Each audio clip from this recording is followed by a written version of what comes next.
Hello there, good people. Patricia here, and today I need to go on just a tiny bit of a rant.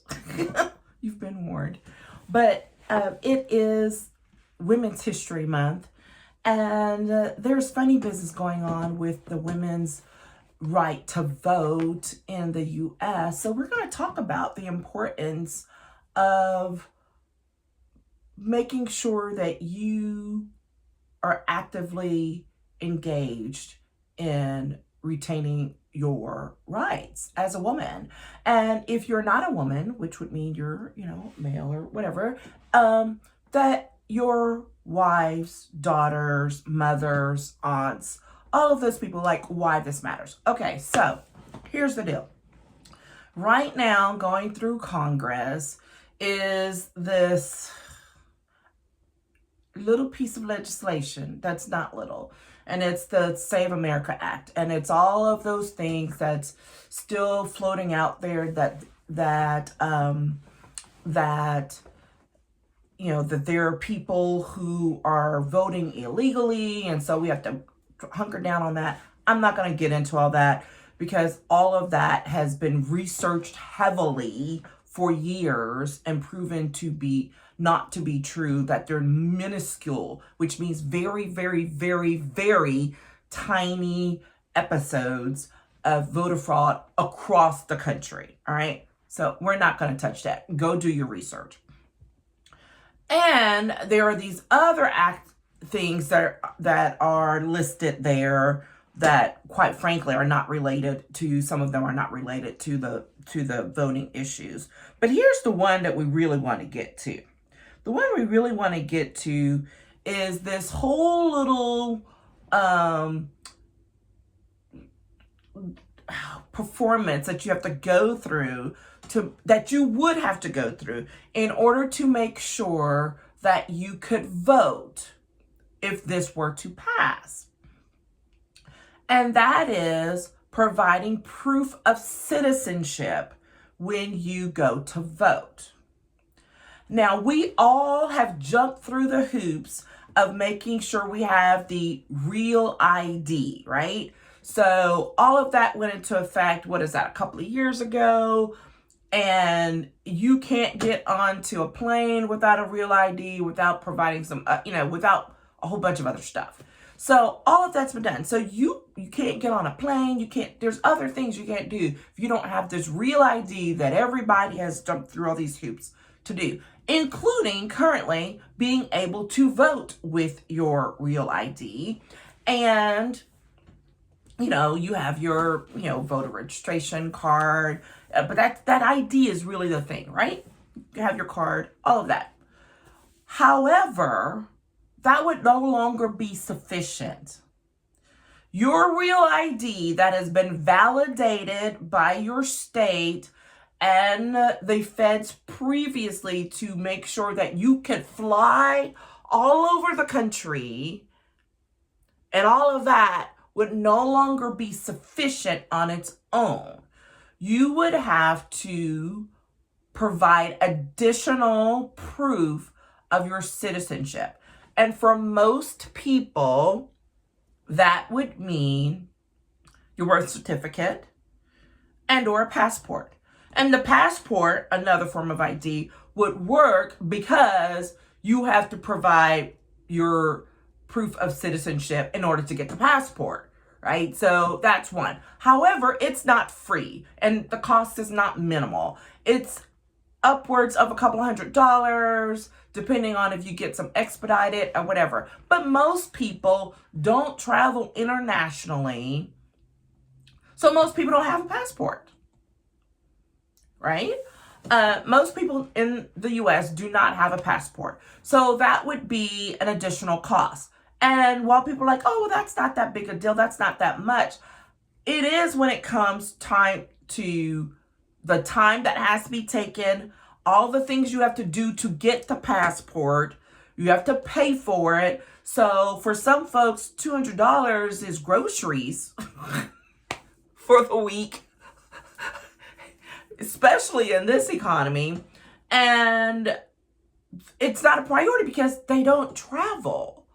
And so now you're saying my ID is not enough, and I would have to go pay something that costs so much more in order to vote. Okay. Actively would appear to keep groups of people from voting, because right now they're not going to spend that money to do that, right? All right. So now you're making access an issue for voting financially. But let's hone in on this other one, on this birth certificate issue. Stick with me here. On this birth certificate issue, this is a huge deal, primarily for women. But then there are other groups of people, smaller groups, like if someone was adopted, if there were name changes with for whatever reasons, right? Tons of other reasons, which for the most part do not impact men. It does impact women heavily, because most women in the country, when they get married, they change their name legally and adopt their husband's name. Tradition. Okay? It's been going on for years, even expected by some people, some cultures, some faith-based, all of that. Now, here's why this matters. If you've changed your name legally so that, let's say you've gone through Social Security, and so beyond just on the driver's license, and this matters because I only did it for the driver's license. I did not change my name legally. But if you went through the processes to change your name legally with the federal government, which means you went through and changed your Social Security card, and so that number now matches with your married name, and you have a marriage certificate showing that. That does not resolve the issue that your birth name, and they call it our maiden name for us women, does not match. So your birth certificate now does not match your legal documentation. And that now means that there are other hoops you would have to jump through under this bill in order to vote. Because even if you show up with your ID, you're not even supposed to have to show your Social Security card, none of that. But with your birth certificate doesn't match. Now this is why I'm really, really aggravated. I don't know if I had a sixth sense about something funky going on, but several years ago, even before that, when I got married, I chose not to change my name legally. So legally with the federal government, my last name still matches my birth certificate. All right. However, and there was a long conversation with my spouse about this, because he's a little more traditional. And I was like, look at here, we got married when we were in our 30s. I had a career that I had established as a lawyer, and I was not willing to change my name. And I continued my entire career. To this day, I work under my maiden name. I have adopted for social purposes my married name. I won't say hyphenated because it's not hyphenated, but double. Hayes Workman, right? So still not. Now people shorten it. I don't shorten it. Other people shorten it for me, but I do not shorten it. If I'm signing something, it's Hayes Workman. If I'm filling out something, it's Hayes Workman. I'm always putting it in there. And I may even drop my real middle initial in there to be really complete, depending on what it is I'm signing. Okay? But that's socially, because legally, my last name is still Hayes. Now, here comes 9/11 and the horrors of that day and all of the additional security measures that came along as a result of it. And I found myself, for whatever reason, getting pulled out. And I'd be flying for work, traveling for work or something, and I would get pulled out of the crowd, with my, because someone, I don't know if someone with a similar name or whatever was on a list. And so occasionally I would get pulled out and have to, step to the side and do an extra search, whatever. It was a pain in the butt, but I'd do it. Until we had kids. And now we're traveling with kids. And I have 2 kids who were asthmatic, some other health issues. So we're always traveling with gear. We're already traveling with stuff that has to be inspected. We're traveling with extra medicine. I mean, it was a reason why we did not travel on an airplane with our children a lot when they were little, because it was a chore. And I did not want to face getting stopped with my children and being questioned because my last name did not match my children's documentation for their last name. And I can still to this day remember, and I know exactly which location I went to when I did it. The location doesn't even exist anymore in Austin. It was right across the street from the state capitol. I went on a break, and I went and I changed my ID to Hayes Workman. I added Workman to my driver's license. And the sole reason was so that I could travel with my kids without incident. That was it. Nothing else has been changed legally. All of that. Okay. Fast forward. Kids are older. That's not really an issue. My ID, which has been messed up because one of those renewals, someone entered something wrong. So that's a whole other thing. They entered something wrong so that my last name is listed as my middle name as opposed to the joint last name. Okay? And I'm like, I need to fix that. I've been saying that. I'm like, I need to get that fixed. But it was like this whole thing. So finally, we come around. We're doing something for my daughter when she was in college and some of her financial aid stuff. Now, I'm running through the federal government where it all matches. I've done all my own stuff. And suddenly, there becomes this issue that the ID I showed doesn't match for federal purposes. And I'm like, what are you talking about? Even to the point that the school was like, well, we're going to need some additional ID. And that's when I discovered that from moving around, my Social Security card, which again, no one keeps or uses for any ID. You're not even supposed to carry it with you. But it's gotten misplaced in the course of moving several times in a few years. I'm highly annoyed. We worked through that situation. I don't even remember how, because I'm just like, this is ridiculous. And I move on. And so then I'm like, well, I need to get this taken care of. Well, when the pandemic hit and COVID hit, everything was shut down. There was no going in, none of that. So I couldn't get it done.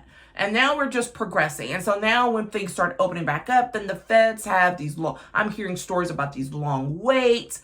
So I'm like, it's just this issue that's just kept festering. Again, legally, my name is correct. I just need to get this ID fixed. Here's the problem. To fix my ID, I need my Social Security card. The Social Security card is misplaced. Fine, let me go online and fill out the form to get my new Social Security card sent to me. It can't happen. I'm not asking for a change. I'm just asking for an updated Social Security card to be sent to me. But it can't happen. Why?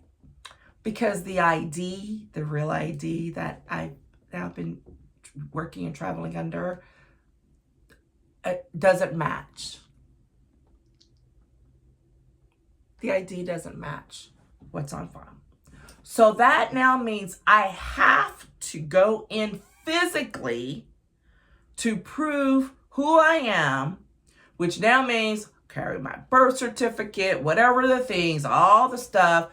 I'm going to carry all the stuff, marriage license, all of this, so that I can get the piece of paper that's not ever legally been changed.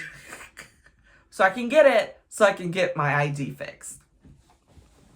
This is how this has evolved over the years. And, life happens. There's just a lot. And I, once again, started feeling this urge. I'm like, you really need to go work through how I tried again. Same issue. It made it seem like I was going to be able to get it ordered. No, you're going to have to go physically in and do all of this. Okay.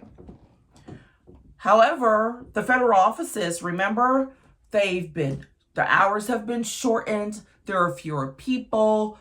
There were appointments, then there weren't appointments. Like, it's a whole thing to get anything done in a federal office at this point. Specifically, in this case, the Social Security Administration. And then here comes along the SAVE Act, which would mean I'm just trying to get proof that I haven't changed my name so that I can change my ID, because it's a real ID. And now I have to have the real verification of my birth name and all of that in order to change my ID. My name is still legal, but because these two things don't match, now I'm not going to be able to. My birth certificate and my Social Security, they match. However, in our lovely little state of Texas, I have to have this, allegedly. I'm still searching ways. However, I'm about to have to make this jaunt and figure out a good day where I can know that I can go sit at a federal office all day to get this fixed. Because this matter here would mean, should this pass and be signed, I would not be able to vote. I currently can vote. I can vote with my voter registration card, my ID. I can vote right now. Even with this other crazy little mix-up, I can vote. But I would not be able to vote. Because now the ID doesn't match my birth certificate. And never mind, the name is on the ID. But because it doesn't match exactly by the way things are described, I would not be able to. Here's the thing. My situation is probably a little bit simpler than the others, and I would want to get it fixed anyways, so that, I still don't have a passport. That's a whole other conversation. But so that when I get my passport, I'm like, I need everything to match. My kids are older now. They're over the age of 18. I don't have to be concerned about that. I need my stuff to match. Even before all of this, I was feeling that. And now, because of this, absolutely, I'm fixing to have to give up a day to go sit and wait in a line that hopefully I'll be able to get through and actually get inside because it won't let me schedule an appointment. Did I say that? Yeah, it gives you the option to schedule an appointment and then it won't let you schedule an appointment. Like this is the state of our world. Now, I want you to picture that this bill passes and the, what is this article I'm reading? The 80% of women in this country who are married, who changed their names, their birth certificates, and their legal documentation no longer match. I mean, do not match, and they would have an issue, and they would have to jump through whatever hoops. I don't even know what it would be fully. Plus other people, right? People who don't have access to their birth certificate. Folks who, I mean, there are folks who, for whatever reason, like don't have access to their birth certificate. I remember when my husband was needing, I forgot what had happened, and he was needing to get a copy of his birth certificate. He was not born in Texas. He was born in New York. He was born specifically in the boroughs of New York City, which means you don't, for that, like New York City was so huge, you don't, if you were born in New York City, you can't get your birth certificate from New York State. You have to go to, there's a whole other entity that you have to go to specifically just because you were born in New York City in order to get this birth certificate. I think he had to pay for it to be expedited and whatever, again, all the documentation, all the things in order to get this. And so yes, he has his name. I got everybody's birth certificate. We have all of our birth certificates. However, for me now, there's still an issue. Because legally my name matches, but it doesn't match my ID.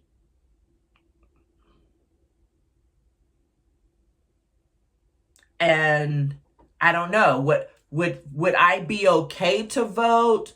Because I'd have to show up with my birth certificate.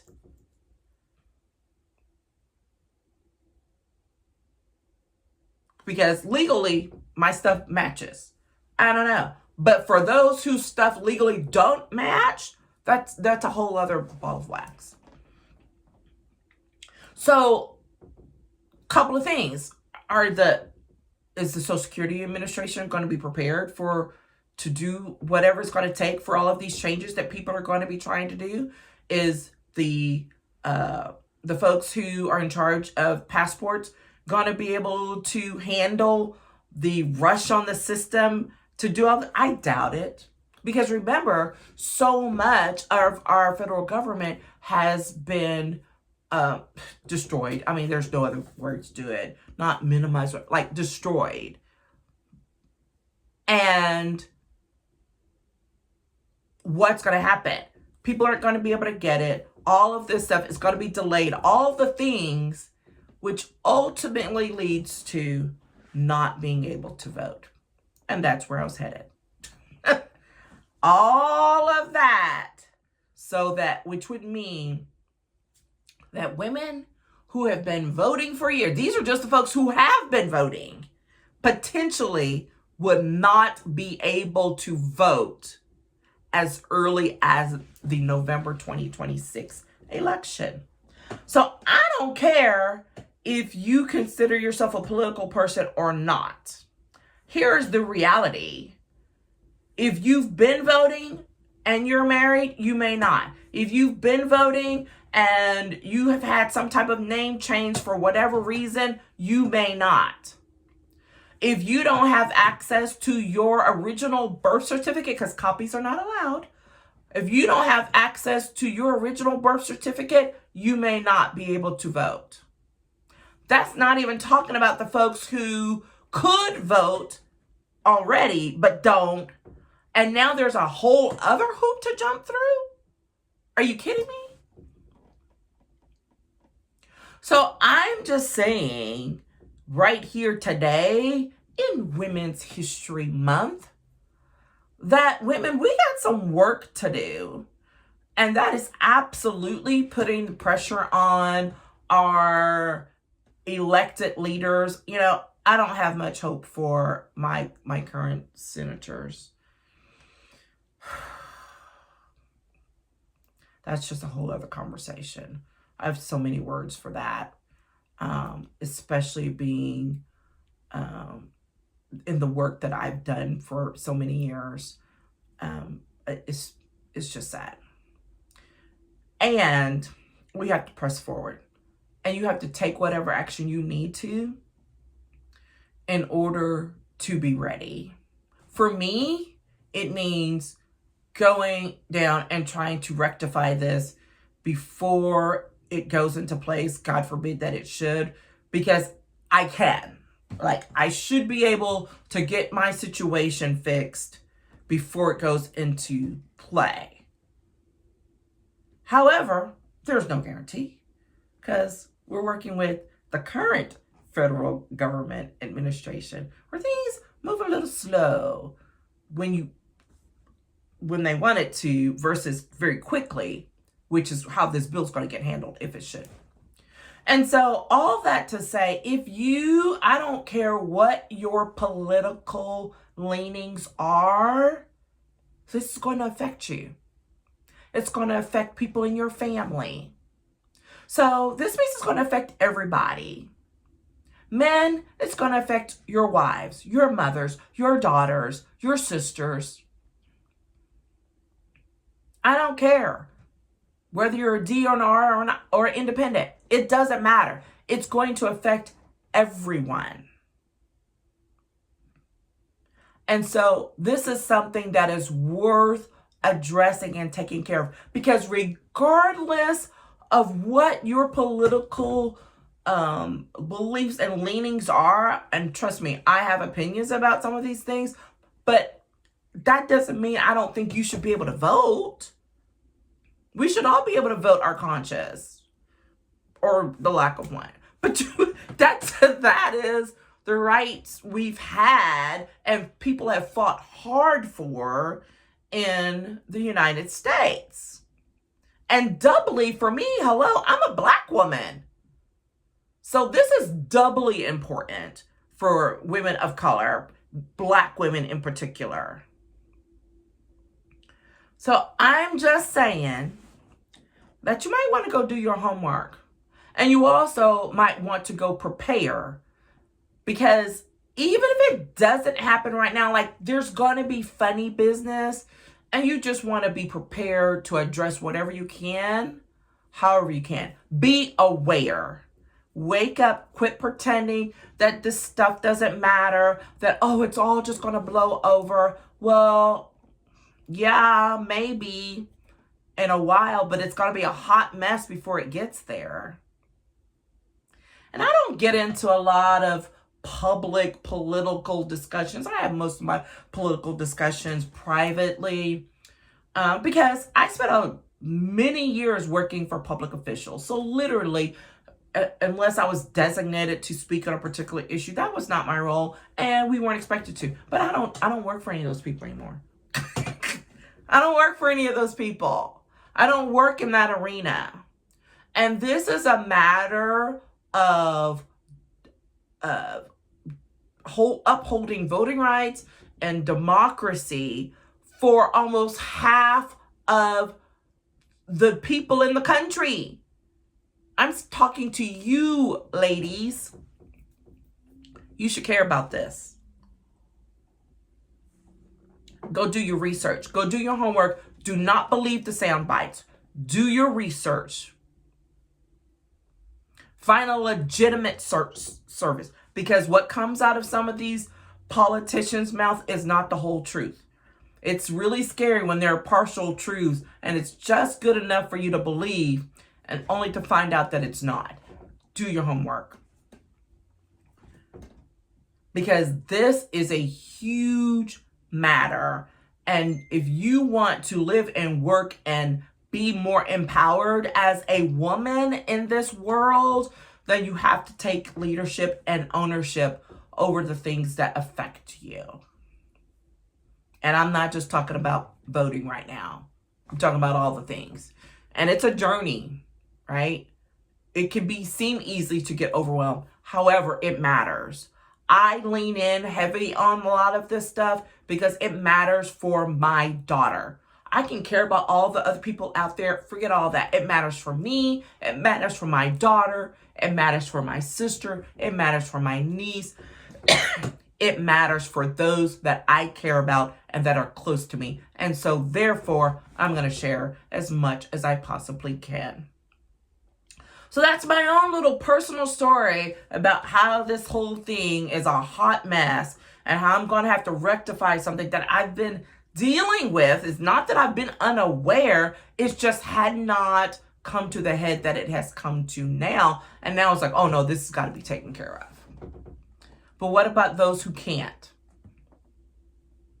Or can't do it as quickly? Or don't have access? Or don't know where to start? These are the things we need to not just be thinking about, but we need to be taking action on, because it does matter. So that's your assignment for the remainder of this here Women's History Month. And if sometime in the future it's not Women's History Month, guess what? It still matters.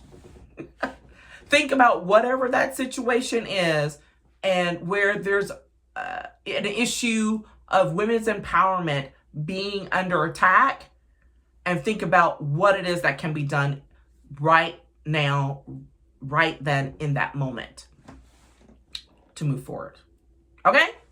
Yeah, that's pretty much it. I needed to get that one out because I was highly aggravated today to see and learn some more things. And I had already been working on scheduling out and trying to work through this, and it's now become high priority.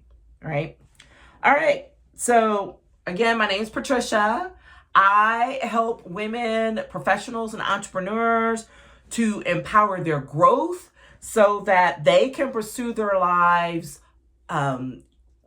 with authenticity, with clarity, and with purpose. And I love doing that.